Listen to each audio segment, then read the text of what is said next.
ਗੁਰੂ ਨਾਨਕ ਸਾਹਿਬ ਸੱਚੇ ਪਾਤਸ਼ਾਹ ਨੇ ਸਭ ਤੋਂ ਪਹਿਲਾਂ, ਕਿਉਂਕਿ ਉਹਨਾਂ ਦੀਆਂ 28,000 ਕਿਲੋਮੀਟਰ ਦਾ ਪੈਂਡਾ ਕਰਨ ਦਾ ਸਭ ਤੋਂ ਵੱਡਾ ਕਾਰਨ ਇਹ ਸੀਗਾ ਕਿ ਲੁਕਾਈ ਨੂੰ ਜਗਾਉਣਾ, ਕਿ ਤੁਸੀਂ ਕਿੱਥੇ ਕਿੱਥੇ ਕੁੱਟੇ ਜਾ ਰਹੇ ਹੋ, ਤੁਸੀਂ ਕਿਹੜੀ ਹਿਪੋਕ੍ਰੇਸੀ ਦਾ ਸ਼ਿਕਾਰ ਹੋ, ਤੁਸੀਂ ਕਿਹੜੇ ਫਾਲਸਹੁੱਡ ਦਾ ਸ਼ਿਕਾਰ ਹੋ, ਉਹਨਾਂ ਨੂੰ ਜਗਾਉਣਾ। ਜਦੋਂ ਉਹਨਾਂ ਨੇ ਜਗਾ ਲਿਆ ਤੇ ਉਹਨਾਂ ਲੋਕਾਂ ਨੂੰ ਜਿਹੜੇ ਜਾਗੇ ਹੋਏ ਨੇ, ਜਿਹੜੇ ਗੁਰੂ ਨਾਨਕ ਸਾਹਿਬ ਦੇ ਰਸਤੇ ਦੇ ਉੱਪਰ ਚੱਲਣ ਨੂੰ ਤਿਆਰ ਹੋ ਗਏ, ਉਹਨਾਂ ਨੂੰ ਇੱਕ ਕੌਮ ਦੇ ਵਾਂਗੂ ਸਿਰਜਣਾ ਬਹੁਤ ਜ਼ਰੂਰੀ ਸੀ। ਜਿਸ ਦਿਨ ਗੁਰੂ ਨਾਨਕ ਨੇ ਇੱਕ ਓਂਕਾਰ ਲਿਖ ਦਿੱਤਾ, ਉਸੇ ਦਿਨ ਖਾਲਸੇ ਦਾ ਪ੍ਰਕਾਸ਼ ਸ਼ੁਰੂ ਹੋ ਗਿਆ ਸੀ। ਉਹ ਗੱਦੀ ਦੀ ਗੱਲ ਨਹੀਂ ਹੈ, ਇੱਥੇ ਗੱਲ ਆਉਂਦੀ ਹੈ ਬਕਾਇਦਾ ਰਾਜ ਤਖਤ ਦੀ, ਔਰ ਐਸਾ ਤਖਤ ਜਿੱਥੇ ਮੀਰੀ ਵੀ ਹੈ ਤੇ ਪੀਰੀ ਵੀ ਹੈ, ਦੋਵੇਂ ਚੀਜ਼ਾਂ ਇਕੱਠੀਆਂ ਚੱਲਦੀਆਂ ਨੇ, ਦੋਵੇਂ ਸੰਕਲਪ ਇਕੱਠੇ ਚੱਲਦੇ ਨੇ।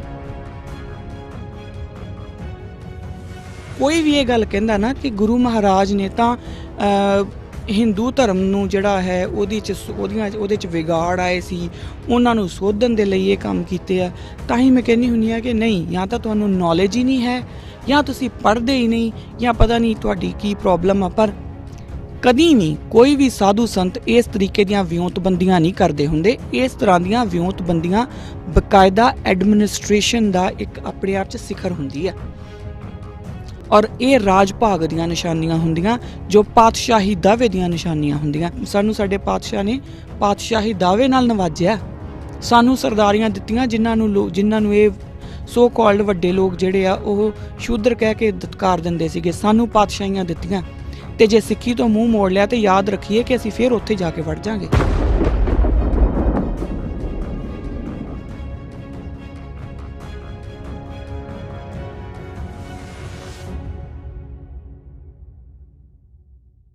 ਵਰਲਡਸ ਨੰਬਰ 1 ਸਿੱਖ ਮੀਡੀਆ ਅਕਾਲ ਚੈਨਲ ਦਾ ਸਿੱਖੀ ਤੇ ਆਧਾਰਿਤ ਬੇਹੱਦ ਹੀ ਹਰਮਨ ਪਿਆਰਾ ਪ੍ਰੋਗਰਾਮ ਕਿਰਦਾਰੇ ਖਾਲਸਾ ਅਕਾਲ ਚੈਨਲ ਦੇ ਨਾਲ ਹੁਣ ਪੋਡਕਾਸਟ ਦੇ ਹੋਰ networks Spotify, Google podcast, Amazon audible ਅਤੇ ਐਪਲ ਪੋਡਕਾਸਟ ਤੇ ਵੀ ਉਪਲਬਧ ਹੈ। ਵਧੇਰੇ ਜਾਣਕਾਰੀ ਲਈ ਡਿਸਕ੍ਰਿਪਸ਼ਨ ਦੇ ਵਿੱਚ ਦਿੱਤੇ ਗਏ ਲਿੰਕ ਤੇ ਕਲਿੱਕ ਕਰੋ ਜੀ। ਵਾਹਿਗੁਰੂ ਜੀ ਕਾ ਖਾਲਸਾ, ਵਾਹਿਗੁਰੂ ਜੀ ਕੀ ਫਤਿਹ। ਕਿਰਦਾਰੇ ਖਾਲਸਾ ਦੇ ਅੱਜ ਦੇ ਇਸ ਐਪੀਸੋਡ ਦੇ ਵਿੱਚ ਮੈਂ ਕਿਰਨਪ੍ਰੀਤ ਕੌਰ ਆਪ ਸਭ ਦਾ ਬਹੁਤ-ਬਹੁਤ ਸਵਾਗਤ ਕਰਦੀ ਹਾਂ ਜੀ। ਆਪ ਦੀਆਂ ਜਿਹੜੀਆਂ ਈਮੇਲਸ ਮੈਨੂੰ ਮਿਲਦੀਆਂ ਰਹਿੰਦੀਆਂ, ਇਹ ਮੈਨੂੰ ਪ੍ਰੋਗਰਾਮ ਸ਼ੁਰੂ ਕਰਨ ਤੋਂ ਪਹਿਲਾਂ ਕਹਿਣਾ ਇਸ ਕਰਕੇ ਜ਼ਰੂਰੀ ਹੁੰਦਾ ਕਿ ਪਹਿਲਾਂ ਹੀ ਤੁਹਾਨੂੰ ਮੈਂ ਦੱਸਦੇ ਹਾਂ ਕਿ ਤੁਹਾਡੀ ਹਰ ਇੱਕ ਈਮੇਲ ਜਿਹੜੀ ਆ ਉਹ ਮੈਂ ਪੜ੍ਹਦੀ ਵੀ ਹਾਂ, ਉਹਦਾ ਮੈਂ ਜਵਾਬ ਦੇਣ ਦੀ ਵੀ ਪੂਰੀ ਕੋਸ਼ਿਸ਼ ਕਰਦੀ ਹਾਂ, ਔਰ ਇਹਦੇ ਨਾਲ ਮੈਨੂੰ ਇੱਕ ਮੋਟੀਵੇਸ਼ਨ ਵੀ ਮਿਲਦੀ ਆ, ਆਪਣੀਆਂ ਗਲਤੀਆਂ ਵੀ ਪਤਾ ਲੱਗਦੀ ਰਹਿੰਦੀ, ਇੱਕ ਮੋਟੀਵੇਸ਼ਨ ਵੀ ਮਿਲਦੀ ਆ ਕਿ ਗੱਲ ਕਿਤੇ ਪਹੁੰਚ ਰਹੀ ਆ, ਗੱਲ ਕੋਈ ਸੁਣ ਰਿਹਾ। ਸੋ ਲਿਖਦੇ ਜ਼ਰੂਰ ਰਿਹਾ ਕਰੋ। ਜਿਹੜੀ ਈਮੇਲ ID ਹੈ kirdarekhalsa@akalchannel.tv, ਉਹ ਤੁਹਾਨੂੰ ਤੁਹਾਡੇ ਜਿਹੜਾ TV ਸਕਰੀਨ ਆ ਉਹਦੇ ਥੱਲੇ ਨਜ਼ਰ ਆਉਂਦੀ ਹੋਊਗੀ, ਤਾਂ ਜ਼ਰੂਰ ਆਪਣੀ ਜਿਹੜੀ ਈਮੇਲ ਆ ਉਹ ਲਿਖਦੇ ਰਿਹਾ ਕਰੋ।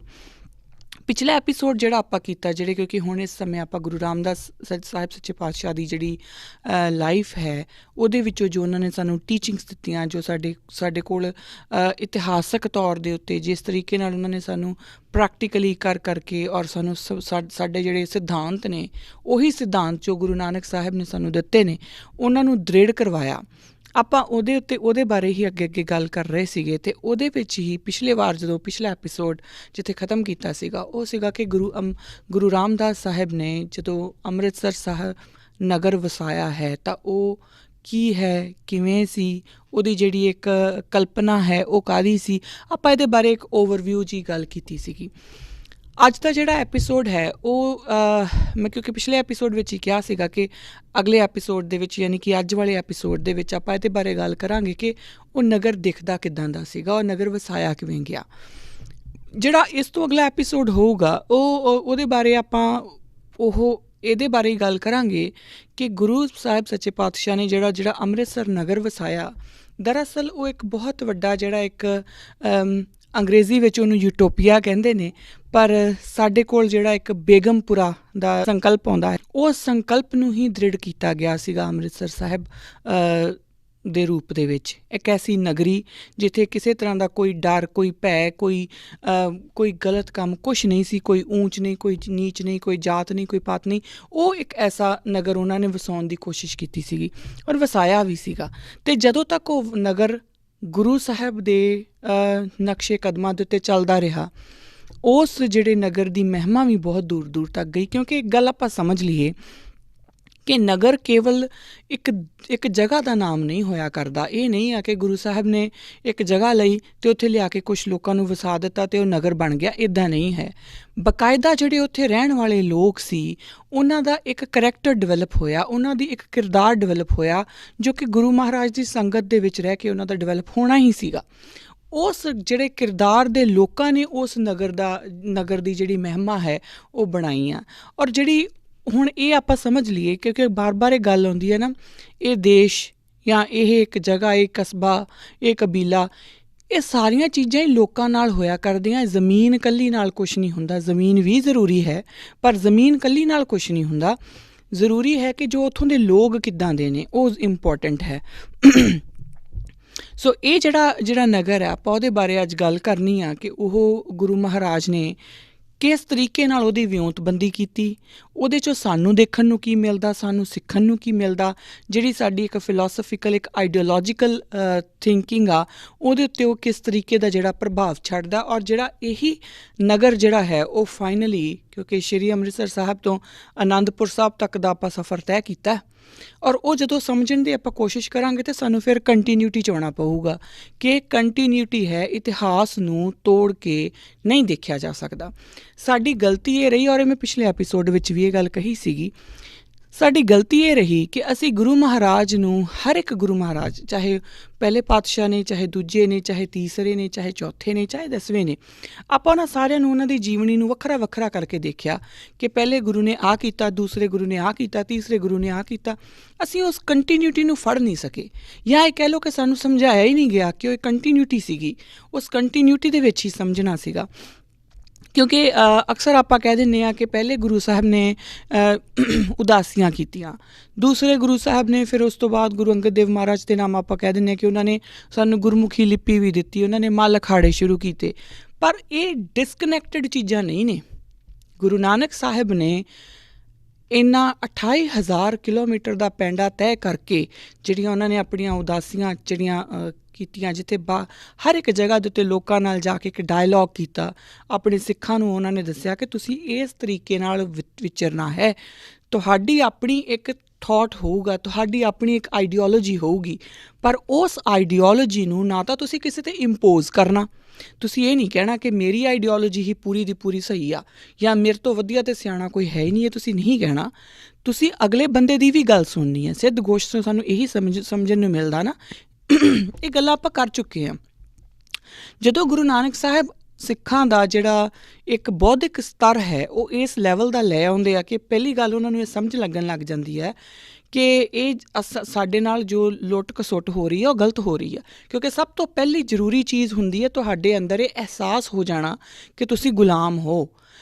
ਬਹੁਤਾਤ ਦੇ ਵਿੱਚ ਲੋਕਾਂ ਨੂੰ ਇਹ ਸਮਝ ਹੀ ਨਹੀਂ ਆਉਂਦੀ ਕਿ ਉਹ ਗੁਲਾਮ ਨੇ। ਇੱਕ ਇਹਦੇ 'ਚ ਛੋਟੀ ਜਿਹੀ ਐਗਜ਼ਾਮਪਲ ਜਿਹੜੀ ਆ ਉਹ ਆਪਾਂ ਦੇਖ ਲੈਂਦੇ ਹਾਂ।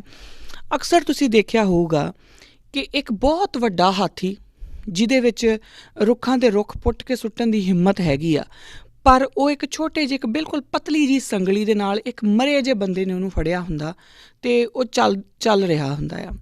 ਹੁਣ ਉਸ ਬੰਦੇ ਦੀ ਉਸ ਹਾਥੀ ਸਾਹਮਣੇ ਕੋਈ ਔਕਾਤ ਨਹੀਂ ਹੈ ਨਾ, ਪਰ ਫਿਰ ਵੀ ਹਾਥੀ ਉਹ ਜਿੱਧਰ ਨੂੰ ਸੰਗਲੀ ਘੁਮਾਉਂਦਾ, ਜਾਂ ਉਹ ਜਿਹੜੀ ਉਹ ਬਰੀਕ ਜਾਂ ਧਾਗੇ ਜਿਹੇ ਵਾਂਗੂ ਇੱਕ ਰੱਸੀ ਪਾਈ ਹੁੰਦੀ ਆ, ਉਸ ਰੱਸੀ ਨੂੰ ਘੁਮਾਉਂਦਾ, ਹਾਥੀ ਉੱਧਰ ਘੁੰਮਦਾ ਜਾਂਦਾ।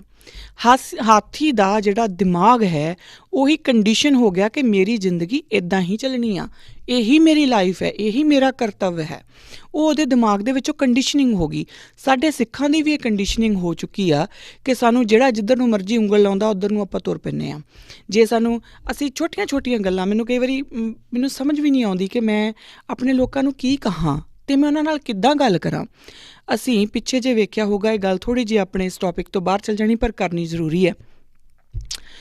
ਪਿੱਛੇ ਜੇ ਜਦੋਂ ਮੋਦੀ ਸਾਹਿਬ ਹੋਣਾ ਨੇ, ਇੰਡੀਅਨ ਗਵਰਨਮੈਂਟ ਨੇ ਗੁਰੂ ਤੇਗ ਬਹਾਦਰ ਮਹਾਰਾਜ ਦਾ ਐਡਾ ਵੱਡਾ ਦਿਨ ਉਹਨਾਂ ਨੇ ਮਨਾਇਆ, ਔਰ ਉਹ ਬਾਕਾਇਦਾ ਲਾਲ ਕਿਲ੍ਹੇ 'ਤੇ ਮਨਾਇਆ, ਔਰ ਸਾਡੇ ਸਿੱਖਾਂ ਨੇ ਬੱਲੇ ਬੱਲੇ ਬੱਲੇ ਬੱਲੇ ਬਹੁਤ ਵਧੀਆ ਕੰਮ ਕਰਤਾ। ਸਾਡੇ 'ਚੋਂ ਕਿਸੇ ਨੇ ਵੀ ਕਿਆ ਮੋਦੀ ਸਾਹਿਬ ਦੀ ਸਪੀਚ ਸੁਣੀ ਆ, ਔਰ ਕਿਆ ਅਸੀਂ ਇਹ ਸਮਝਣ ਦੀ ਕੋਸ਼ਿਸ਼ ਕੀਤੀ ਹੈ ਕਿ ਮੋਦੀ ਸਾਹਿਬ ਉੱਥੇ ਬਾਕਾਇਦਾ ਗੁਰੂ ਤੇਗ ਬਹਾਦਰ ਜੀ ਨੂੰ ਨੈਸ਼ਨਲਿਸਟ, ਯਾਨੀ ਕਿ ਰਾਸ਼ਟਰਵਾਦ ਹੋਣ ਦੀ ਗੱਲ ਕਰ ਰਹੇ ਆ।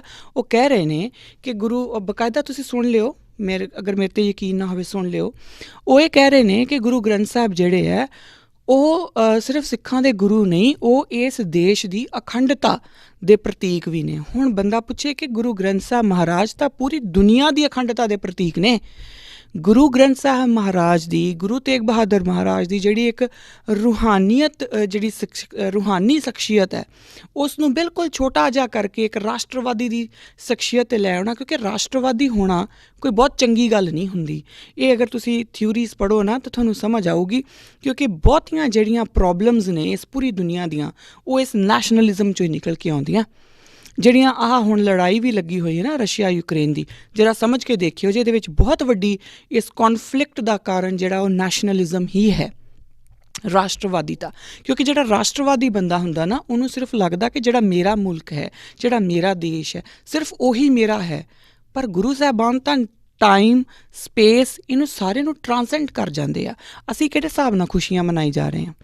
ਜਾਂ ਤਾਂ ਸਾਡੇ ਸਮਝ ਨਹੀਂ ਪੈ ਰਹੀ ਕਿ ਸਾਨੂੰ ਪਤਾ ਹੀ ਨਹੀਂ ਲੱਗ ਰਿਹਾ ਸਾਡੇ ਨਾਲ ਹੋ ਕੀ ਰਿਹਾ ਹੈ, ਜਾਂ ਦੂਸਰੀ ਗੱਲ ਇਹ ਹੈ ਕਿ ਸਾਨੂੰ ਇਹ ਲੱਗਦਾ ਕਿ ਚਲੋ ਜੋ ਵੀ ਹੋ ਰਿਹਾ ਸਾਨੂੰ ਰੋਟੀ ਮਿਲ ਰਹੀ ਹੈ ਨਾ, ਅਸੀਂ ਉਸ ਹਾਥੀ ਵਰਗੇ ਹੋ ਗਏ ਹਾਂ ਜਿਹਨੇ ਉਹ ਜਿਹੜੀ ਗਲੇ 'ਚ ਬਰੀਕ ਜੀ ਰੱਸੀ ਪਈ ਹੈ ਨਾ, ਉਹਨੂੰ ਸਵੀਕਾਰ ਕਰ ਲਿਆ ਕਿ ਇਹੀ ਮੇਰਾ ਕੰਮ ਹੈ।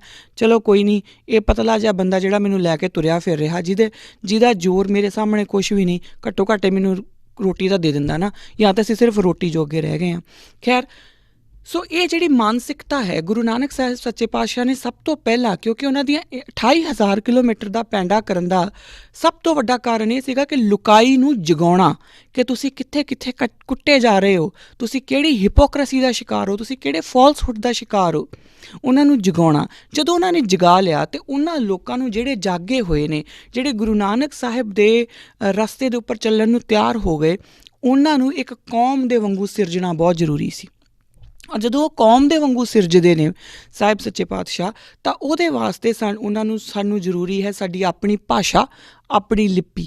ਹੁਣ ਇਹ ਬਹੁਤ ਵਾਰੀ ਗੱਲ ਆ ਜਾਂਦੀ ਹੈ ਜੀ, ਭਾਸ਼ਾ ਤਾਂ ਪਹਿਲਾਂ ਵੀ ਸੀਗੀ, ਲਿਪੀ ਤਾਂ ਪਹਿਲਾਂ ਵੀ ਸੀਗੀ, ਪਰ ਜੋ ਉਸ ਨੂੰ ਤਰਤੀਬ ਦਿੱਤੀ ਗਈ ਹੈ ਉਹ ਗੁਰੂ ਅੰਗਦ ਦੇਵ ਸਾਹਿਬ ਸੱਚੇ ਪਾਤਸ਼ਾਹ ਨੇ ਦਿੱਤੀ ਹੈ, ਔਰ ਉਹਦਾ ਕੋਈ ਕਾਰਨ ਹੈ।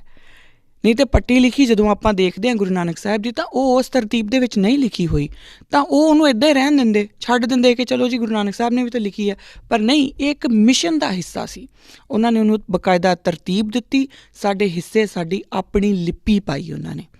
ਔਰ ਉਹਦੇ ਨਾਲ ਕਿਉਂਕਿ ਜਦੋਂ ਇਨਸਾਨ ਦਾ ਦਿਮਾਗ ਜਿਹੜਾ ਹੈ ਉਹ ਖੁੱਲ੍ਹ ਜਾਂਦਾ ਨਾ, ਉਹ ਇਹ ਮਹਿਸੂਸ ਕਰਨ ਲੱਗ ਜਾਂਦਾ ਕਿ ਨਹੀਂ, ਮੇਰੇ ਨਾਲ ਕੁਝ ਗਲਤ ਹੋ ਰਿਹਾ ਹੈ ਨਾ। ਜਦੋਂ ਤੱਕ ਉਹਨੂੰ ਇੱਕ ਇੰਜੈਕਸ਼ਨ ਨਹੀਂ ਲੱਗਾ ਹੁੰਦਾ, ਜਿਹੜਾ ਸਾਡੇ ਸਿੱਖਾਂ ਨੂੰ ਲੱਗ ਗਿਆ, ਜਿਨ੍ਹਾਂ ਨੂੰ ਸੁਆ ਦਿੱਤਾ ਗਿਆ, ਗੂੜੀ ਨੀਂਦ ਦੇ ਵਿੱਚ ਸੁੱਤੇ ਹੋਏ ਹਾਂ ਆਪਾਂ, ਜਦੋਂ ਤੱਕ ਕੋਈ ਇੰਜੈਕਸ਼ਨ ਨਹੀਂ ਨਾ ਲੱਗਾ ਹੁੰਦਾ, ਜਿਨ੍ਹਾਂ ਲੋਕਾਂ ਨੂੰ, ਉਹ ਜਦੋਂ ਉਹਨਾਂ ਦਾ ਦਿਮਾਗ ਕੰਮ ਕਰਦਾ, ਉਹਨਾਂ ਨੂੰ ਪਤਾ ਲੱਗਦਾ ਕਿ ਨਹੀਂ, ਮੇਰੇ ਨਾਲ ਵਿਤਕਰਾ ਹੋ ਰਿਹਾ, ਮੈਨੂੰ ਸੈਕਿੰਡ ਜਾਂ ਦੂਜੇ ਦਰਜੇ ਦਾ ਜਿਹੜਾ ਸ਼ਹਿਰੀ ਦੇ ਬਣਾ ਕੇ ਦੇਖਿਆ ਜਾ ਰਿਹਾ। ਫਿਰ ਉਹ ਆਪਣੇ ਲਈ ਇੱਕ ਪ੍ਰੋਟੈਸਟ ਕਰਦੇ ਆ, ਫਿਰ ਉਹ ਉਸ ਪਾਵਰ ਦੇ ਖਿਲਾਫ, ਉਸ ਨਿਜ਼ਾਮ ਦੇ ਖਿਲਾਫ ਆਵਾਜ਼ ਚੁੱਕਦੇ ਆ। ਔਰ ਉਹ ਆਵਾਜ਼ ਉਦੋਂ ਹੀ ਚੁੱਕੀ ਜਾ ਸਕਦੀ ਹੈ ਜਦੋਂ ਤੁਹਾਨੂੰ ਆਪਣੀ ਫਿਜ਼ੀਕਲ ਕੈਪੇਬਿਲਿਟੀ 'ਤੇ ਵੀ ਭਰੋਸਾ ਹੋਵੇ, ਜਦੋਂ ਤੁਹਾਨੂੰ ਇਹ ਪਤਾ ਹੋਵੇ, ਕਿਉਂਕਿ ਉਹ ਸਮਾਂ ਕੈਸਾ ਹੈ, ਉਹ ਸਮਾਂ ਹੈ ਜੰਗ ਦਾ, ਯੁੱਧ ਦਾ। ਜਿਹੜਾ ਜ਼ਿਆਦਾ ਧਾੜਵੀ ਹੈ, ਜਿਹੜਾ ਜ਼ਿਆਦਾ ਬਾਹੂਬਲੀ ਹੈ, ਉਹ ਆਪਣਾ ਰਾਜ ਬਣਾ ਰਿਹਾ, ਤਾਂ ਉੱਥੇ ਮੱਲ ਅਖਾੜੇ ਵੀ ਸ਼ੁਰੂ ਹੁੰਦੇ ਆ, ਹੈ ਨਾ। ਇਹ ਗੁਰੂ ਅੰਗਦ ਦੇਵ ਸੱਚੇ ਪਾਤਸ਼ਾਹ ਕਰਦੇ ਨੇ। ਉਸ ਤੋਂ ਬਾਅਦ ਗੁਰੂ ਅਮਰਦਾਸ ਮਹਾਰਾਜ ਦੀ ਵਾਰੀ ਆਉਂਦੀ। ਸੋ ਇਹ ਕੰਟੀਨਿਊਟੀ ਹੈ।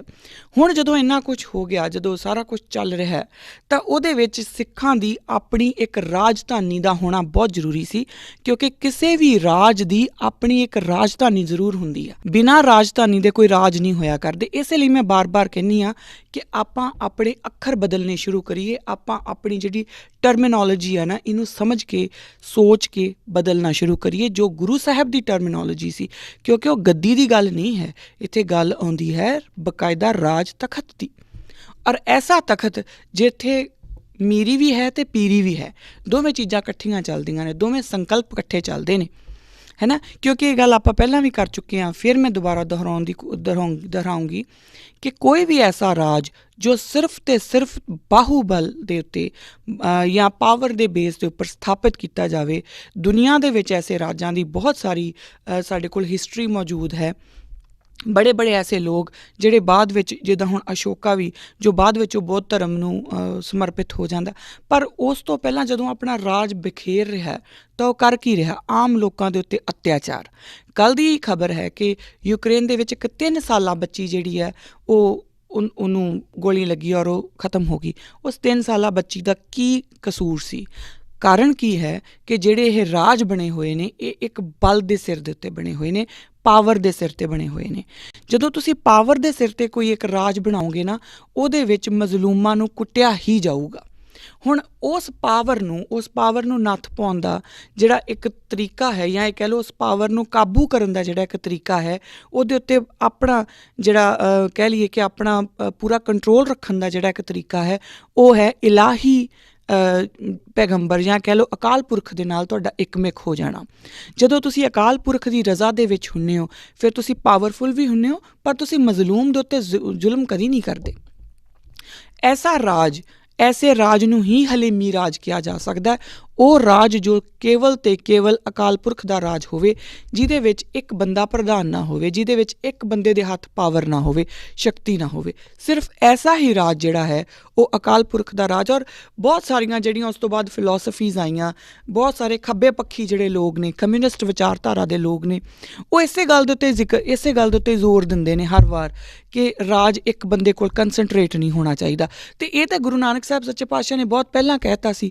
ਕਾਸ਼ ਜਿੰਨੀਆਂ ਵੀ ਖੱਬੇ ਪੱਖੀ ਧਿਰਾਂ ਨੇ ਉਹ ਚੰਗੀ ਤਰ੍ਹਾਂ ਆਪਣੇ ਦਿਲ ਦੇ ਵਿੱਚੋਂ ਇੱਕ ਕੜੱਤਣ ਨੂੰ ਮਾਰ ਕੇ ਸਿੱਖਾਂ ਦੇ ਖਿਲਾਫ ਉਹਨਾਂ ਦੇ ਅੰਦਰ ਜੋ ਇੱਕ ਜ਼ਹਿਰ ਭਰਿਆ ਗਿਆ, ਉਸ ਜ਼ਹਿਰ ਨੂੰ ਮਾਰ ਕੇ ਇੱਕ ਪਾਸੇ ਕਾਰਲ ਮਾਰਕਸ ਨੂੰ ਸਾਰਾ ਪੜ੍ਹ ਲੈਣ, ਹੀਗਲ ਨੂੰ ਪੜ੍ਹ ਲੈਣ, ਤਾਂ ਉਸ ਤੋਂ ਬਾਅਦ ਗੁਰੂ ਨਾਨਕ ਸਾਹਿਬ ਦੀ ਫਿਲੋਸਫੀ ਨੂੰ ਸਮਝ ਲੈਣ, ਅਤੇ ਉਹਨਾਂ ਨੂੰ ਪਤਾ ਲੱਗੂਗਾ ਕਿ ਕਾਰਲ ਮਾਰਕਸ ਦੀ ਜਿਹੜਾ ਕਾਰਲ ਮਾਰਕਸ ਦਾ ਗੁਰੂ ਵੀ ਗੁਰੂ ਨਾਨਕ ਹੀ ਹੋਊਗਾ ਫਿਰ। ਕਿਉਂਕਿ ਗੁਰੂ ਨਾਨਕ ਤੋਂ ਬਾਹਰ ਕਿਸੇ ਤਰ੍ਹਾਂ ਦੀ ਵੀ ਕਮਿਊਨਿਟੀ ਜਿਹੜੀ ਆ ਉਹ ਸਿਰਜੀ ਨਹੀਂ ਜਾ ਸਕਦੀ। ਕੋਈ ਵੀ ਐਸੀ ਕਮਿਊਨਿਟੀ ਜਿਹਦੇ ਵਿੱਚ ਇਕੁਐਲਿਟੀ ਹੋਊਗੀ ਉਹ ਸਿਰਜੀ ਹੀ ਨਹੀਂ ਜਾ ਸਕਦੀ, ਹੈ ਨਾ। ਪ੍ਰੋਬਲਮ ਕਿੱਥੇ ਆ ਕਿ ਅਸੀਂ ਗੁਰੂ ਨਾਨਕ ਨੂੰ ਛੱਡ ਕੇ ਆਪਣਾ ਇੱਕ ਵੱਖਰਾ ਨਿਜ਼ਾਮ ਚਲਾਉਣ ਦੀ ਕੋਸ਼ਿਸ਼ ਕਰ ਰਹੇ ਹਾਂ, ਜੋ ਕਿ ਸੰਭਵ ਨਹੀਂ ਹੋਣਾ, ਹੈ ਨਾ। ਹੁਣ ਇਸੇ ਕੰਟੀਨਿਊਟੀ ਨੂੰ ਜਦੋਂ ਅਸੀਂ ਸਮਝਾਂਗੇ ਕਿ ਕਿਸ ਤਰੀਕੇ ਨਾਲ ਗੁਰੂ ਨਾਨਕ ਸਾਹਿਬ ਸੱਚੇ ਪਾਤਸ਼ਾਹ ਨੇ ਸਾਨੂੰ ਸ਼ਬਦ ਦੇ ਲੜ ਲਾਇਆ, ਕਿਸ ਤਰੀਕੇ ਨਾਲ ਉਹਨਾਂ ਨੇ ਇੱਕ ਰਾਜ ਜਿਹੜਾ ਕਿ ਖਾਲਸਾ ਪੰਥ ਦੀ ਉਸਾਰੀ ਨਾਲ ਜਿਹੜਾ ਸੰਪੂਰਨ ਹੁੰਦਾ, ਉਹ ਸੰਪੂਰਨਤਾ ਆਪਾਂ ਅਕਸਰ ਇਹ ਕਹਿ ਦਿੰਦੇ ਹਾਂ ਕਿ ਖਾਲਸੇ ਦਾ ਪ੍ਰਕਾਸ਼ ਦਿਹਾੜਾ ਨਹੀਂ, ਖਾਲਸੇ ਦਾ ਸੰਪੂਰਨਤਾ ਦਿਹਾੜਾ ਹੈ। ਕਿਉਂਕਿ ਖਾਲਸੇ ਦਾ ਪ੍ਰਕਾਸ਼ ਤਾਂ ਗੁਰੂ ਨਾਨਕ ਨੇ ਹੀ ਕਰ ਦਿੱਤਾ। ਜਿਸ ਦਿਨ ਗੁਰੂ ਨਾਨਕ ਨੇ ਇੱਕ ਓਅੰਕਾਰ ਲਿਖ ਦਿੱਤਾ, ਉਸੇ ਦਿਨ ਖਾਲਸੇ ਦਾ ਪ੍ਰਕਾਸ਼ ਸ਼ੁਰੂ ਹੋ ਗਿਆ ਸੀ। ਹਾਂ, ਉਹਦੀ ਸੰਪੂਰਨਤਾ ਜਿਹੜੀ ਆ ਉਹ 10ਵੇਂ ਜਾਮੇ ਦੇ ਵਿੱਚ ਕੀਤੀ ਜਾਂਦੀ ਹੈ। ਸੋ ਜਿਹੜੇ ਨਗਰ ਵਸਾਉਣੇ ਨੇ ਉਹ ਇੱਕ ਐਸੇ ਹੀ ਰਾਜ ਭਾਗ ਨੂੰ ਦੇ ਜਿਹੜਾ ਸੰਕਲਪ ਹੈ ਉਹਨੂੰ ਦ੍ਰਿੜ ਕਰਵਾਉਣਾ ਹੈ। ਸਿੱਖਾਂ ਨੂੰ ਇਹ ਸਮਝਾਉਣਾ ਹੈ ਕਿ ਤੁਸੀਂ ਆਪਣੇ ਆਪ ਦੇ ਇੱਕ ਰਾਜੇ ਹੋ, ਤੁਹਾਡਾ ਪਾਤਸ਼ਾਹੀ ਦਾਵਾ ਹੈ। ਉਸ ਪਾਤਸ਼ਾਹੀ ਦਾਅਵੇ ਨੂੰ ਦ੍ਰਿੜ ਕਰਵਾਉਣਾ ਹੀ ਜਿਹੜਾ ਹੈ ਉਹ ਰਾਜ ਉਸਾਰਨ ਦਾ ਇੱਕ ਤਰੀਕਾ ਹੈ। ਔਰ ਜਦੋਂ ਜਦੋਂ ਅੰਮ੍ਰਿਤਸਰ ਸਾਹਿਬ ਦੀ ਜਿਹੜੀ ਨਗਰੀ ਵਸਾਈ ਜਾਂਦੀ ਹੈ, ਤਾਂ ਉਹ ਉਸੇ ਹੀ ਰਾਜ ਭਾਗ ਦਾ ਇੱਕ ਦੀ ਉਸਾਰੀ ਦਾ ਇੱਕ ਹਿੱਸਾ ਹੈ। ਬਕਾਇਦਾ ਉਹਨੂੰ ਰਾਜਧਾਨੀ ਕਹਿ ਕੇ ਜਿਹੜੇ ਸਤਬੀਰ ਸਿੰਘ ਹੋਣੀ ਆ ਉਹ ਸੰਬੋਧਨ ਕਰਦੇ ਨੇ ਆਪਣੀ ਗੁਰੂ ਸਾਹਿਬਾਨਾਂ ਦੀਆਂ ਜੀਵਨੀਆਂ ਦੇ ਵਿੱਚ। ਸੋ ਇੱਕ ਰਾਜਧਾਨੀ ਦੇ ਵਾਂਗੂ ਹੁਣ ਉਹ ਰਾਜਧਾਨੀ ਕਿੱਦਾਂ, ਉਹਦੇ ਬਾਰੇ ਆਪਾਂ ਡਿਸਕਸ ਕਰਦੇ ਹਾਂ। ਦੇਖੋ, ਜਦੋਂ ਸਭ ਤੋਂ ਪਹਿਲਾਂ ਤਾਂ ਆਪਾਂ ਸ਼ਹਿਰ ਦੀ ਜਿਹੜੀ ਵਿਉਂਤਬੰਦੀ ਹੈ ਉਹਦੇ ਬਾਰੇ ਆਪਾਂ ਦੇਖ ਲਈਏ, ਕਿਉਂਕਿ ਇਹ ਗੱਲ ਆਪਾਂ ਪਿਛਲੇ ਵਾਰੀ ਕੀਤੀ ਸੀਗੀ ਕਿ ਗੁਰੂ ਮਹਾਰਾਜ ਜਦੋਂ ਗੋਇੰਦਵਾਲ ਸਾਹਿਬ ਨੇ ਹੁਣ ਗੁਰੂ ਤਖਤ 'ਤੇ ਉਹ ਬੈਠੇ ਹੋਏ ਨੇ, ਬਿਰਾਜਮਾਨ ਨੇ, ਤਾਂ ਬਾਕਾਇਦਾ ਉਹ ਕੁਛ ਸਮਾਂ ਲੈਂਦੇ ਨੇ ਜਿਹਦੇ ਵਿੱਚ ਉਹ ਸੰਗਤਾਂ ਨੂੰ ਥੋੜ੍ਹਾ ਜਿਹਾ ਐਜੂਕੇਟ ਕਰਦੇ ਆ, ਹੋਰ ਉਹਨਾਂ ਨੂੰ ਆਪਣੇ ਨਾਲ, ਜਾਂ ਇਹ ਕਹਿ ਲਓ ਕਿ ਉਹਨਾਂ ਨੂੰ ਸੰਭਾਲਦੇ ਨੇ। ਸੰਗਤਾਂ ਨੂੰ ਸੰਭਾਲਣ ਤੋਂ ਬਾਅਦ ਜਦੋਂ ਇਸ ਗੱਲ ਦੇ ਉੱਤੇ ਫੈਸਲਾ ਕਰਦੇ ਨੇ ਕਿ ਗੁਰੂ ਅਮਰਦਾਸ ਸਾਹਿਬ ਸੱਚੇ ਪਾਤਸ਼ਾਹ ਨੇ ਜੋ ਹੁਕਮ ਕੀਤਾ ਸੀ, ਉਸ ਹੁਕਮ ਦੇ ਅੰਡਰ, ਉਸ ਹੁਕਮ ਦੇ ਅਧੀਨ ਜਿਹੜਾ ਨਗਰ ਵਸਾਇਆ ਜਾਣਾ ਅੰਮ੍ਰਿਤਸਰ ਦੇ ਵਿੱਚ, ਉਸ ਨਗਰ ਦੀ ਉਸਾਰੀ ਵਾਸਤੇ ਸਾਨੂੰ ਹੁਣ ਅੰਮ੍ਰਿਤਸਰ ਸਾਹਿਬ ਜਾਣਾ ਚਾਹੀਦਾ।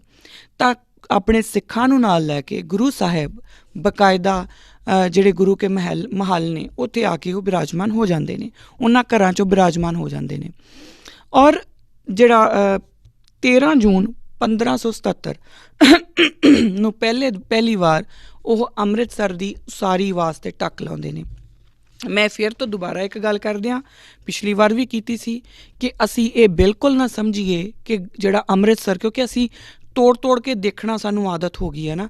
ਜਦੋਂ ਅਸੀਂ ਇਹ ਕਹਿੰਦੇ ਹਾਂ ਕਿ ਅੰਮ੍ਰਿਤਸਰ ਗੁਰੂ ਰਾਮਦਾਸ ਸਾਹਿਬ ਸੱਚੇ ਪਾਤਸ਼ਾਹ ਨੇ ਵਸਾਇਆ, ਬਿਲਕੁਲ ਠੀਕ, ਪਰ ਜਦੋਂ ਆਪਾਂ ਇਹ ਕਹਿੰਦੇ ਆ ਕਿ ਗੁਰੂ ਰਾਮਦਾਸ ਸੱਚੇ ਪਾਤਸ਼ਾਹ ਨੇ ਹੀ ਵਸਾਇਆ, ਗੁਰੂ ਨਾਨਕ ਸਾਹਿਬ ਦਾ ਉਹਦੇ ਨਾਲ ਕੋਈ ਲੈਣਾ ਦੇਣਾ ਨਹੀਂ ਸੀ, ਅਸੀਂ ਬੇਵਕੂਫ ਹਾਂ, ਫਿਰ ਸਾਨੂੰ ਸਮਝ ਹੀ ਨਹੀਂ ਹੈ। ਇਹ ਮੈਂ ਪਿਛਲੀ ਵਾਰੀ ਵੀ ਕੋਟ ਕੀਤਾ ਸੀ। ਮਹਿਮਾ ਪ੍ਰਕਾਸ਼ ਦੇ ਵਿੱਚ ਇਸ ਦਾ ਬਕਾਇਦਾ ਜ਼ਿਕਰ ਆਉਂਦਾ ਹੈ। ਗੁਰੂ ਨਾਨਕ, ਗੁਰੂ ਅੰਗਦ ਖਾਸ, ਅਮਰਦੇਵ, ਸ਼ੁਰੂ ਗੁਰੂ ਰਾਮਦਾਸ, ਚਾਰੋਂ ਗੁਰੂ ਕੀ ਮਰਜ਼ੀ ਸੰਗਾ, ਪ੍ਰਗਟਾਉ ਤੀਰਥ ਇਹ ਚੰਗਾ। ਸੋ ਉਹ ਜਿਹੜਾ ਅੰਮ੍ਰਿਤਸਰ ਸਾਹਿਬ ਦੀ ਨਗਰੀ ਵਸਾਈ ਜਾਂਦੀ ਹੈ, ਉਹ ਗੁਰੂ ਰਾਮਦਾਸ ਸਾਹਿਬ ਸੱਚੇ ਪਾਤਸ਼ਾਹ ਇਕੱਲੇ ਨਹੀਂ ਵਸਾਉਂਦੇ, ਪਿੱਛੇ ਜਿਹੜੀ ਨਿਸ਼ਾਨਦੇਹੀ ਆ ਉਹ ਗੁਰੂ ਨਾਨਕ ਦੀ ਹੀ ਹੈ। ਹੁਣ ਆਪਾਂ ਇਹਨੂੰ ਇੱਕ ਕੰਟੀਨਿਊਟੀ ਵਿੱਚ ਵੇਖੀਏ ਕਿ ਗੁਰੂ ਨਾਨਕ ਦੇਵ ਮਹਾਰਾਜ, ਔਰ ਇਹ ਗੱਲ ਆਪਾਂ ਕਰ ਚੁੱਕੇ, ਗੁਰੂ ਨਾਨਕ ਦੇਵ ਸੱਚੇ ਪਾਤਸ਼ਾਹ ਜਦੋਂ ਪਹਿਲੀ ਵਾਰ ਉੱਥੇ ਜਾਂਦੇ ਨੇ, ਉਸ ਤੋਂ ਬਾਅਦ ਉਹ ਭਾਈ ਮਰਦਾਨੇ ਨਾਲ ਜਾਂਦੇ ਨੇ ਉਸ ਜਗ੍ਹਾ ਦੇ ਉੱਤੇ, ਉਸ ਨਗਰੀ ਦੇ ਵਿੱਚ। ਦੂਸਰੀ ਵਾਰ ਉਹ ਬਕਾਇਦਾ ਬਾਬਾ ਬੁੱਢਾ ਜੀ ਔਰ ਗੁਰੂ ਅੰਗਦ ਦੇਵ ਸੱਚੇ ਪਾਤਸ਼ਾਹ ਨੂੰ ਨਾਲ ਲੈ ਕੇ ਆਉਂਦੇ ਨੇ ਗੁਰੂ ਨਾਨਕ ਜੀ। ਹੁਣ ਇਹ ਸੋਚੀਏ ਕਿ ਗੁਰੂ ਨਾਨਕ ਦੇਵ ਮਹਾਰਾਜ ਜਦੋਂ ਉੱਥੇ ਦੁਬਾਰਾ ਜਾਂਦੇ ਨੇ, ਬਕਾਇਦਾ ਬਾਬਾ ਬੁੱਢਾ ਜੀ ਨੂੰ ਨਾਲ ਲੈ ਕੇ ਜਾਂਦੇ ਨੇ, ਗੁਰੂ ਅੰਗਦ ਦੇਵ ਜੀ ਨੂੰ ਲੈ ਕੇ ਜਾਂਦੇ ਨੇ, ਉੱਥੇ ਜਾ ਕੇ ਉਹਨਾਂ ਦੀ ਕੋਈ ਗੱਲ ਤਾਂ ਹੋਈ ਹੋਊਗੀ, ਔਰ ਸਪੈਸੀਫਿਕਲੀ ਉਸੇ ਜਗ੍ਹਾ ਦੇ ਉੱਤੇ ਦੁਬਾਰਾ ਲੈ ਕੇ ਜਾਣ ਦਾ ਕੋਈ ਮਤਲਬ ਤਾਂ ਹੋਊਗਾ, ਕੋਈ ਇਸ਼ਾਰਾ ਤਾਂ ਇਤਿਹਾਸ ਤੁਹਾਨੂੰ ਕਰ ਰਿਹਾ। ਜਾਂ ਆਪਾਂ ਇਹਨੂੰ ਇਹ ਕਹਿ ਲਈਏ ਕਿ ਗੁਰੂ ਨਾਨਕ ਦੇਵ ਮਹਾਰਾਜ ਹੀ ਗੁਰੂ ਅੰਗਦ ਦੇਵ ਪਾਤਸ਼ਾਹ ਨੂੰ ਕਹਿ ਰਹੇ ਕਿ ਇੱਥੇ ਹੀ ਉਹ ਨਗਰੀ ਵਸਾਈ ਜਾਊਗੀ। ਔਰ ਉਸ ਤੋਂ ਬਾਅਦ ਗੁਰੂ ਅਮਰਦਾਸ ਸਾਹਿਬ ਸੱਚੇ ਪਾਤਸ਼ਾਹ ਜਿਹੜੇ ਨੇ ਉਹ ਗੁਰੂ ਅੰਗਦ ਦੇਵ ਮਹਾਰਾਜ ਦੀ ਸੰਗਤ 'ਚ ਰਹਿੰਦੇ ਨੇ। ਫਿਰ ਇੱਥੋਂ ਅੰਮ੍ਰਿਤਸਰ ਸਾਹਿਬ ਦੀ ਜਿਹੜੀ ਉਹ ਨਿਸ਼ਾਨਦੇਹੀ ਵੀ ਕਰਦੇ ਨੇ। ਸਾਡੇ ਕੋਲ ਬਕਾਇਦਾ ਦੇ ਹਵਾਲੇ ਆਉਂਦੇ ਆ, ਔਰ ਉਹਨਾਂ ਦੇ ਹੀ ਹੁਕਮ ਦੇ ਨਾਲ, ਔਰ ਇਹ ਗੱਲ ਆਉਂਦੀ ਮੈਂ ਪਿਛਲੀ ਵਾਰੀ ਜ਼ਿਕਰ ਕੀਤਾ ਸੀ, ਉਹਨਾਂ ਦੇ ਹੀ ਹੁਕਮ ਦੇ ਨਾਲ ਗੁਰੂ ਰਾਮਦਾਸ ਸਾਹਿਬ ਸੱਚੇ ਪਾਤਸ਼ਾਹ ਨੂੰ ਉਹ ਕਹਿੰਦੇ ਨੇ ਕਿ ਇੱਥੇ ਐਸਾ ਨਗਰ ਵਸਾਇਆ ਜਾਊਗਾ ਜਿੱਥੇ ਨਾ ਕੋਈ ਜ਼ਹਿਰ ਹੋਵੇ, ਨਾ ਕੋਈ ਕਹਿਰ ਹੋਵੇ। ਇਹ ਗੱਲ ਆਪਾਂ ਪਿਛਲੀ ਵਾਰੀ ਕਰ ਚੁੱਕੇ। ਔਰ ਸੋ ਇਹਦਾ ਮਤਲਬ ਇਹ ਹੈ ਕਿ ਗੁਰੂ ਨਾਨਕ ਸਾਹਿਬ ਤੋਂ ਹੀ ਉਸ ਜਗ੍ਹਾ ਦੇ ਉੱਤੇ ਉਹ ਨਗਰ ਵਸਾਉਣ ਦੀ ਜਿਹੜੀ ਵਿਉਂਤਬੰਦੀ ਸੀ ਉਹ ਚੱਲ ਰਹੀ ਸੀ, ਜਾਂ ਇਹ ਕਹਿ ਲਈ ਉਹ ਸੰਕਲਪ ਚੱਲ ਰਿਹਾ ਸੀ। ਉਹਦੀ ਉਹ ਨਗਰ ਕਿੱਦਾਂ ਦਾ ਵਸਾਉਣਾ, ਉੱਥੇ ਕਿੱਥੇ ਕੀ ਹੋਣਾ, ਇਹ ਵਿਉਂਤਬੰਦੀ ਜਿਹੜੀ ਹੈ ਉਹ ਚੌਥੇ ਜਾਮੇ ਦੇ ਵਿੱਚ ਗੁਰੂ ਨਾਨਕ ਸਾਹਿਬ ਸੱਚੇ ਪਾਤਸ਼ਾਹ ਕਰਦੇ ਨੇ ਗੁਰੂ ਰਾਮਦਾਸ ਮਹਾਰਾਜ ਦੇ ਰੂਪ ਦੇ ਵਿੱਚ। ਉਹ ਹੁਣ ਇੱਥੇ ਇੰਪੋਰਟੈਂਟ ਕੀ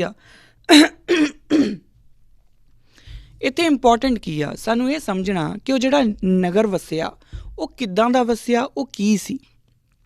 ਉਹਦੇ ਵਿੱਚ ਨਾ ਸਾਨੂੰ 5 ਨੁਕਤੇ ਧਿਆਨ ਦੇਣੇ ਆ। 5 ਨੁਕਤਿਆਂ ਦੇ ਵਿੱਚ ਗੱਲ ਮੁੱਕੂਗੀ। ਇਹ ਇੰਨਾ ਕੁ ਗੱਲ ਸਮਝ ਲੱਗ ਜੂਗੀ ਕਿ ਉਸ ਨਗਰ ਦੀ ਜਿਹੜੀ ਵਿਉਂਤਬੰਦੀ ਆ ਉਹ ਕਿੱਦਾਂ ਹੋਈ, ਕਿੱਦਾਂ ਦਾ ਉਸਾਰਿਆ ਗਿਆ।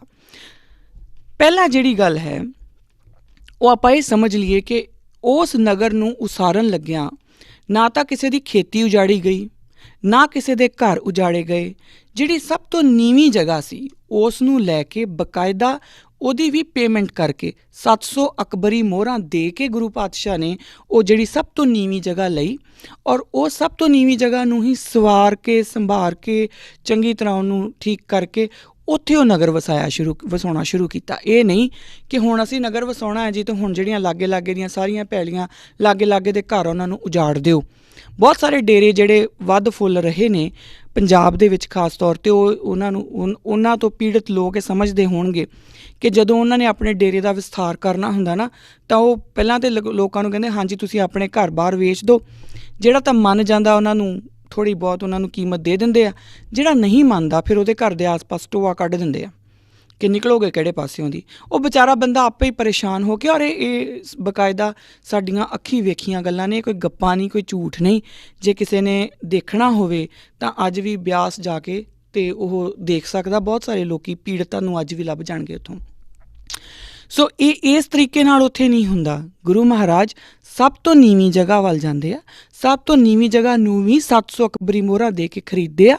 ਕਿਸੇ ਦੀ ਘਰ, ਕਿਸੇ ਦੀ ਖੇਤੀ ਨਹੀਂ ਉਜਾੜੀ ਜਾਂਦੀ, ਔਰ ਉਸ ਜਗ੍ਹਾ ਨੂੰ ਬਕਾਇਦਾ ਡਿਵੈਲਪ ਕਰਕੇ ਔਰ ਉੱਥੇ ਅੰਮ੍ਰਿਤਸਰ ਸਾਹਿਬ ਜਿਹੜਾ ਹੈ ਉਹ ਵਸਾਇਆ ਜਾਂਦਾ। ਅਗਲੀ ਗੱਲ ਜਿਹੜੀ ਆ ਉਹ ਸਮਝਣੀ ਜ਼ਰੂਰੀ ਆ, ਉਹ ਹੈ ਕਿ ਸ਼ਹਿਰ ਨੂੰ ਕਈ ਮੁਹੱਲਿਆਂ ਦੇ ਵਿੱਚ ਵੰਡਿਆ ਜਾਂਦਾ। ਹਰ ਮੁਹੱਲੇ ਦੇ ਬਾਹਰ ਉਹਦਾ ਆਪਣਾ ਇੱਕ ਖੂਹ ਹੁੰਦਾ। ਹੁਣ ਇਹ ਆਪਾਂ ਸਮਝੀਏ, ਜਦੋਂ ਕੋਈ ਵੀ ਇਹ ਗੱਲ ਕਹਿੰਦਾ ਨਾ ਕਿ ਗੁਰੂ ਮਹਾਰਾਜ ਨੇ ਤਾਂ ਹਿੰਦੂ ਧਰਮ ਨੂੰ ਜਿਹੜਾ ਹੈ ਉਹਦੇ 'ਚ ਵਿਗਾੜ ਆਏ ਸੀ, ਉਹਨਾਂ ਨੂੰ ਸੋਧਣ ਦੇ ਲਈ ਇਹ ਕੰਮ ਕੀਤੇ ਆ, ਤਾਂ ਹੀ ਮੈਂ ਕਹਿੰਦੀ ਹੁੰਦੀ ਹਾਂ ਕਿ ਨਹੀਂ, ਜਾਂ ਤਾਂ ਤੁਹਾਨੂੰ ਨੌਲੇਜ ਹੀ ਨਹੀਂ ਹੈ, ਜਾਂ ਤੁਸੀਂ ਪੜ੍ਹਦੇ ਹੀ ਨਹੀਂ, ਜਾਂ ਪਤਾ ਨਹੀਂ ਤੁਹਾਡੀ ਕੀ ਪ੍ਰੋਬਲਮ ਆ। ਪਰ ਕਦੀ ਵੀ ਕੋਈ ਵੀ ਸਾਧੂ ਸੰਤ ਇਸ ਤਰੀਕੇ ਦੀਆਂ ਵਿਉਂਤਬੰਦੀਆਂ ਨਹੀਂ ਕਰਦੇ ਹੁੰਦੇ। ਇਸ ਤਰ੍ਹਾਂ ਦੀਆਂ ਵਿਉਂਤਬੰਦੀਆਂ ਬਕਾਇਦਾ ਐਡਮਿਨਿਸਟ੍ਰੇਸ਼ਨ ਦਾ ਇੱਕ ਆਪਣੇ ਆਪ 'ਚ ਸਿਖਰ ਹੁੰਦੀ ਆ। ਔਰ ਇਹ ਰਾਜ ਭਾਗ ਦੀਆਂ ਨਿਸ਼ਾਨੀਆਂ ਹੁੰਦੀਆਂ ਜੋ ਪਾਤਸ਼ਾਹੀ ਦਾਅਵੇ ਦੀਆਂ ਨਿਸ਼ਾਨੀਆਂ ਹੁੰਦੀਆਂ। ਬਾਰ-ਬਾਰ ਅਸੀਂ ਇੱਕੋ ਗੱਲ ਬੋਲਦੇ ਹਾਂ ਨਾ, ਸਾਡੀ ਹੋਂਦ ਦੀ ਲੜਾਈ ਆ।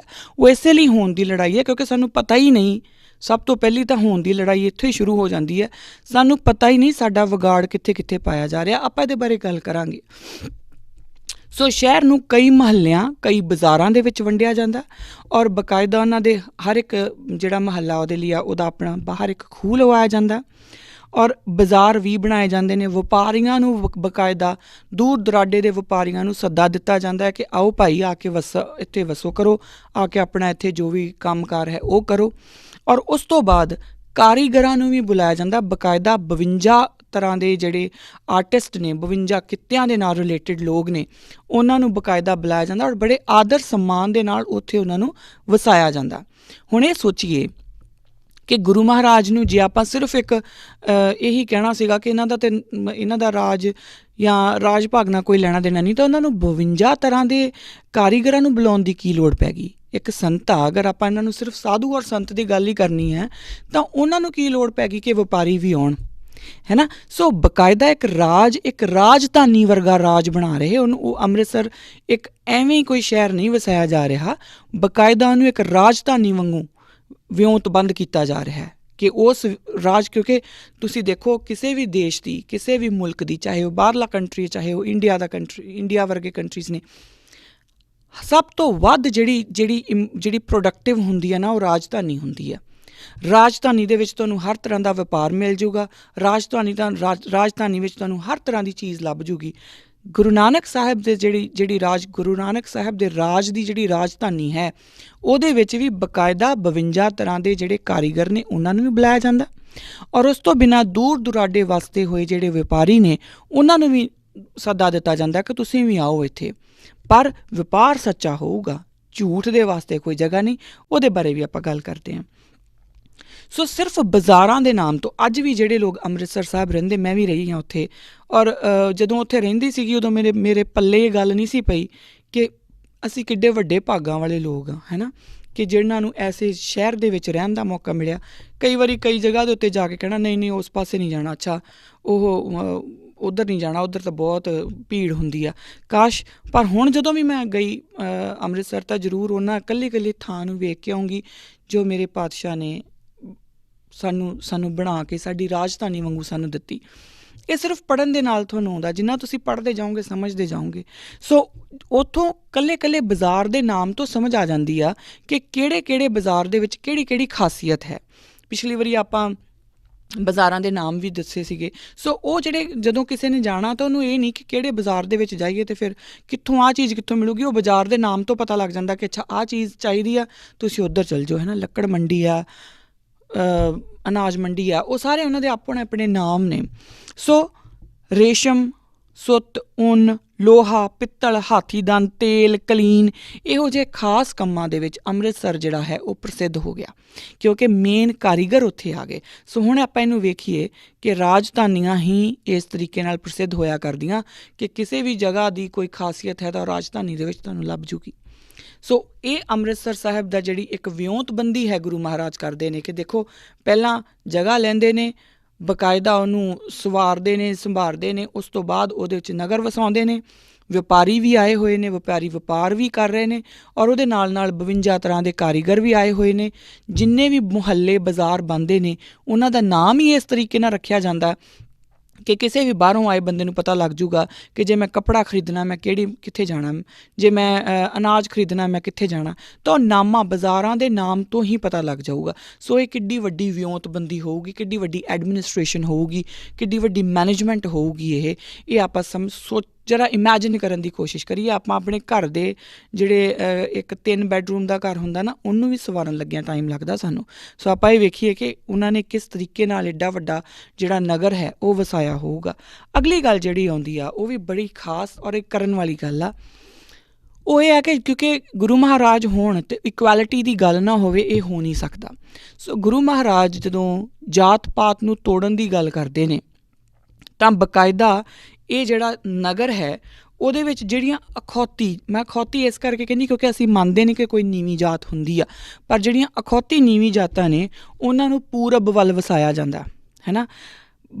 ਮੈਕਸੀਮਮ ਉਹਨਾਂ ਨੂੰ ਪੱਛਮ ਵੱਲ ਜਿਹੜੇ ਬਾਕੀ ਦੇ ਸ਼ਹਿਰ ਹੁੰਦੇ ਆ, ਜਾਂ ਕਿਉਂਕਿ ਉਹਨਾਂ ਨੂੰ ਪੱਛਮ ਵਾਲੇ ਪਾਸੇ ਲਹਿੰਦੇ ਵਾਲੇ ਪਾਸੇ ਉਹਨਾਂ ਨੂੰ ਵਸਾਇਆ ਜਾਂਦਾ ਸੀਗਾ। ਪਰ ਇੱਥੇ ਗੁਰੂ ਮਹਾਰਾਜ ਉਹਨੂੰ ਚੇਂਜ ਕਰਦੇ ਨੇ, ਉਹ ਬਕਾਇਦਾ ਉਹਨਾਂ ਨੂੰ ਪੂਰਬ ਵਾਲੇ ਪਾਸੇ ਵਸਾਉਂਦੇ ਨੇ, ਇਹ ਦੱਸਣ ਲਈ ਕਿ ਇਹ ਵੀ ਈਕੁਅਲ ਹੈ।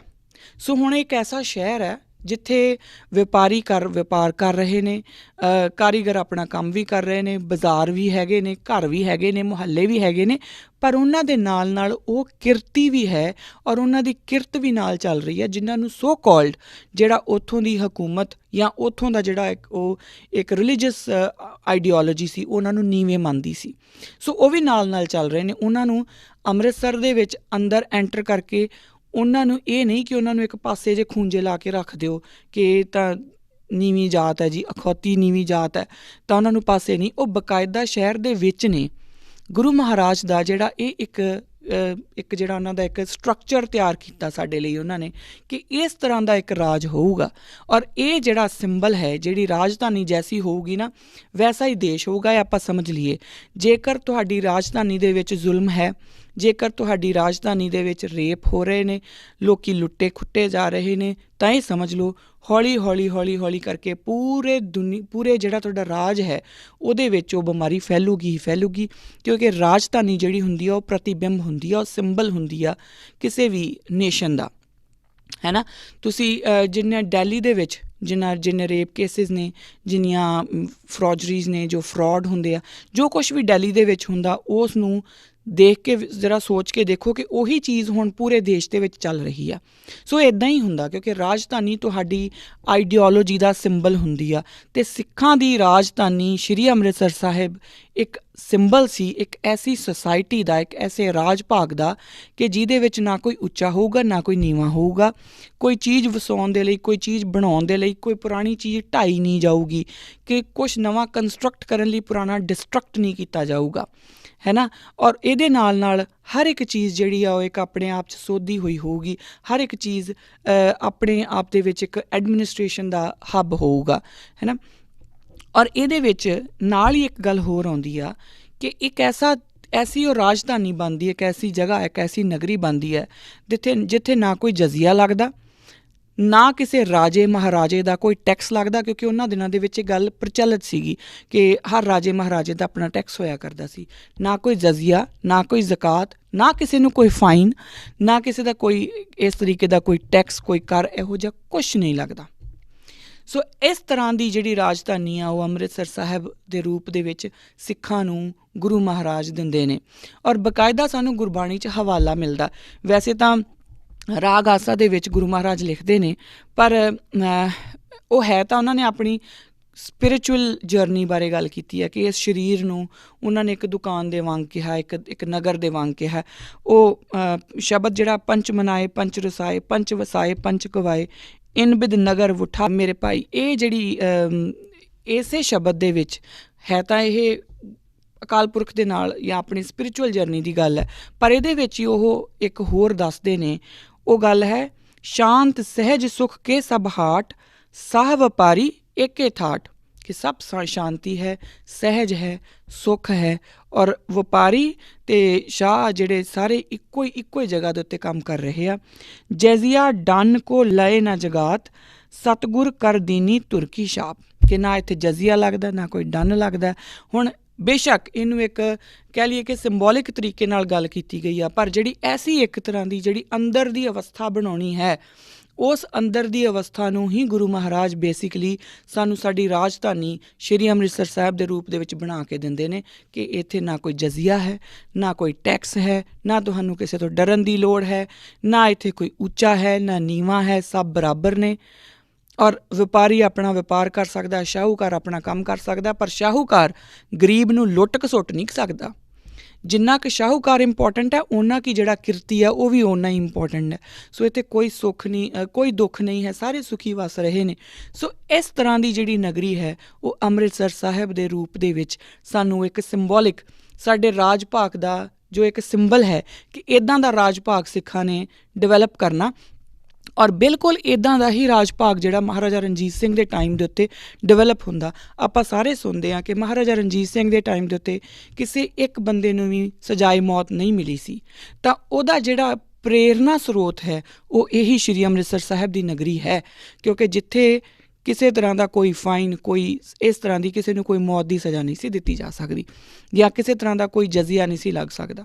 ਸੋ ਇਹ ਚੀਜ਼ਾਂ ਜਿਹੜੀਆਂ ਸਾਨੂੰ ਸਮਝਣੀਆਂ ਬੜੀਆਂ ਜ਼ਰੂਰੀ ਹੈ ਕਿ ਸਾਡਾ ਦਰਅਸਲ ਜਿਹੜਾ ਸਾਡਾ ਉਹ ਸਾਡੀ ਕੰਸਟਰਕਸ਼ਨ ਹੋਈ ਕਿੱਦਾਂ ਆ, ਅਸੀਂ ਡਿਵੈਲਪ ਹੋਏ ਕਿੱਦਾਂ ਆ।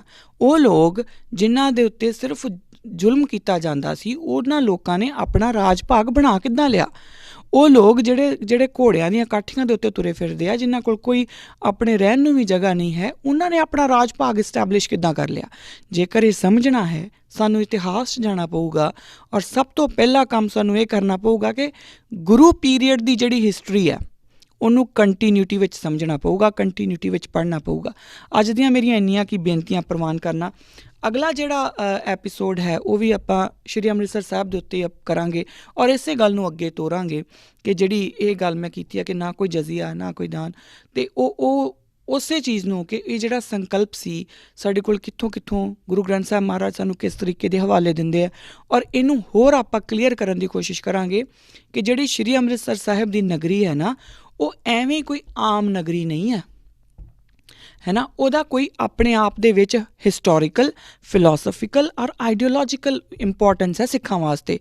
ਸਿੱਖਾਂ ਨੂੰ ਸਮਝ ਨਹੀਂ ਹੈ, ਪਰ ਸਿੱਖਾਂ ਦੇ ਜਿਹੜੇ ਉਲਟ ਲੋਕ ਨੇ ਉਹਨਾਂ ਨੂੰ ਸਮਝ ਹੈ। ਤੁਹਾਨੂੰ ਕੀ ਲੱਗਦਾ ਹੈ ਕਿ ਜਿਹੜੇ ਅਰਵਿੰਦ ਕੇਜਰੀਵਾਲ ਹੋਣੀ ਆ, ਉਹ ਫਤਿਹ ਮਾਰਚ ਆਪਣਾ ਕੱਢਦੇ ਨੇ ਤਾਂ ਉਹਨਾਂ ਨੂੰ, ਕਿਉਂਕਿ ਜਦੋਂ ਇਹ ਕੋਈ ਇੱਕ ਫਿਰ ਉਹ ਗੱਲ ਆਉਂਦੀ ਹੈ ਕਿ ਰਾਜਧਾਨੀ ਇੰਪੋਰਟੈਂਟ ਆ, ਤਾਂ ਉਹ ਆਪਣੀ ਰਾਜਧਾਨੀ ਵਿੱਚ ਕਰਦੇ। ਚੰਡੀਗੜ੍ਹ ਇਹ ਮਾਰਚ ਹੋਣਾ ਚਾਹੀਦਾ ਸੀਗਾ ਜਾਂ ਕਿਤੇ ਹੋਰ ਹੋ ਸਕਦਾ ਸੀ, ਪਰ ਉਹਨਾਂ ਨੇ ਅੰਮ੍ਰਿਤਸਰ ਹੀ ਕਿਉਂ ਚੁਣਿਆ? ਕਿਉਂਕਿ ਅਗਲਿਆਂ ਨੂੰ ਪਤਾ ਹੈ ਕਿ ਅੰਮ੍ਰਿਤਸਰ ਸਾਹਿਬ ਹੈ ਕੀ।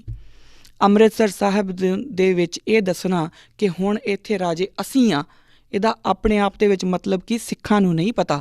ਸਿੱਖਾਂ ਨੂੰ ਨਹੀਂ ਪਤਾ ਕਿ ਉਹਨਾਂ ਕੋਲ ਖਜ਼ਾਨੇ ਕਿੱਥੇ ਆ ਅਤੇ ਕਿੱਥੋਂ ਲੁੱਟੇ ਜਾ ਸਕਦੇ ਆ। ਅਤੇ ਪਰ ਜਿਹੜੇ ਸਾਡੇ ਵਿਰੋਧੀ ਹੈ ਉਹਨਾਂ ਨੂੰ ਬਕਾਇਦਾ ਪਤਾ ਹੈ ਕਿ ਕਿੱਥੋਂ ਇਹਨਾਂ ਦੇ ਉੱਤੇ ਵਾਰ ਕਰਨਾ। ਸਿੱਖਾਂ ਨੂੰ ਮੇਰੀ ਦੋਵੇਂ ਹੱਥ ਜੋੜ ਕੇ ਬੇਨਤੀ ਹੈ, ਆਪਾਂ ਉੱਠ ਪਈਏ, ਆਪਾਂ ਜਾਗ ਪਈਏ, ਨਹੀਂ ਤਾਂ ਬਹੁਤ ਦੂਰ ਨਿਕਲ ਜਾਵਾਂਗੇ।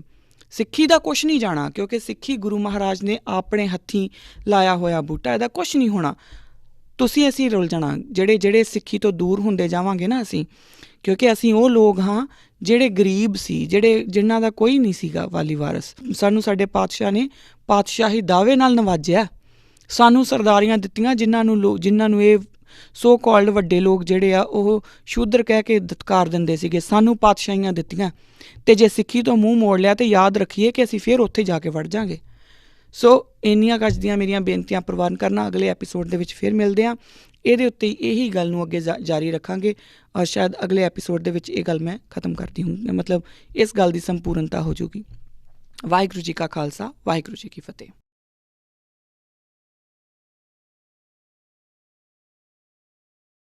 ਵਰਲਡਸ ਨੰਬਰ 1 ਸਿੱਖ ਮੀਡੀਆ ਅਕਾਲ ਚੈਨਲ ਦਾ ਸਿੱਖੀ ਤੇ ਆਧਾਰਿਤ ਬੇਹੱਦ ਹੀ ਹਰਮਨ ਪਿਆਰਾ ਪ੍ਰੋਗਰਾਮ ਕਿਰਦਾਰੇ ਖਾਲਸਾ ਅਕਾਲ ਚੈਨਲ ਦੇ ਨਾਲ ਹੁਣ ਪੋਡਕਾਸਟ ਦੇ ਹੋਰ network Spotify, Google podcast, Amazon audible ਅਤੇ ਐਪਲ ਪੋਡਕਾਸਟ ਤੇ ਵੀ ਉਪਲਬਧ ਹੈ।